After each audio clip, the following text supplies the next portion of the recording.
Նարեկ Սամսոնյանն է գերույթ եզրափոխիչ։ Շատ կարճ ասեմ, պատվաժան դատարան վերջին պաշտպանների վերջի խոսքը դարձել դրան այստեղ կարճ կլինի։ Պաշտպանների կողմից նշած մի քանի հանգամանք, որոնք ոչ ամենակարևորն են, որ ուզեմ, որ դուք ուշադրություն դարձնեք վերջին կայացնելուց, հետևյալն է։ Առաջին, մենք միշտ վերջին 6 տարիների ընթացքում ուղիղ եղել են քաղաքական հետապնդումների զոն։ Բոլոր մեր նկատմամբ եղած գործերը եղել են մեր խոսքը սահմանափակելու միտում։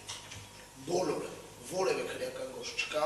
որտեղ ես քրեական հանցագործություն կատարելու հիմնավոր կասկած, այն ինչ որ ես լսել եմ իրավաբանության մեջ, տեսնեմ ու ասեմ, հա իրոք ստեղ կա հիմնավոր կասկած, չի եղել։ Սա առաջին հանգամանքը։ Երկրորդ հանգամանքը, որտեղ քաղաքական հետապնդումը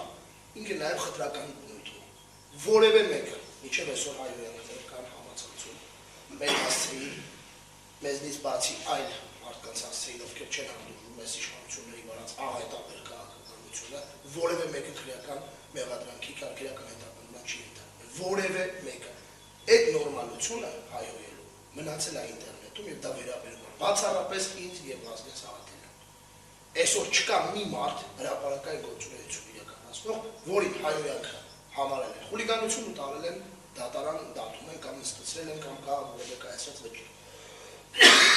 Սա երկրորդ հատվածը պատրաստականության մասով եւ երրորդ Բադվարդան դատարան ողջ դատավարության ընթացքում դատաքննության ողջ ընթացքում մեղադրող կողմից անընդհատ տեղադրվել են փաստեր, ես իմ անձնական գնահատականն է, որ իրավունքը կարծում եմ ունեմ, խեղաթյուրվել են վկաների խոսքեր, վկաներին եկել են ստեղ ինչ-որ հարցեր են տվել, այս վկաներին խոսքը դարել է սկզբից, հաճելի չի դարել է վախեցնող, հետո ցնցող, հետո չգիտեմ, դողացնող, ասես ինչ-որ բաներ են եղել, այս վերջինն էլ իմ համար ամենազարմանալին, որ մեղադրող դատախազի եզրափակիչ ակտում հեղում անում մի գործի, ասում որ այդ գործը խուլիգանություն եղել, փոխանցում է դες բան չի եղել։ Նաև այս ողջ ընթացքն այն կարծիքով ձեր համար նաև հիմք հանդիսանալու, այս գործն ամբողջությամբ համարել մեղադրական վերդիկտ չկայացնելու ենթակա գործ, որովհետև անգամ վկաները, որոնք պետք է ըստեյության գային ասեն, թե ինչ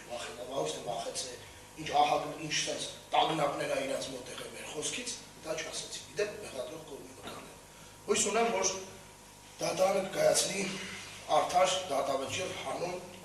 վերդիկտ հանուն Հայաստանի Հանրապետություն։ Շնորհակալություն։ Շնորհակալություն։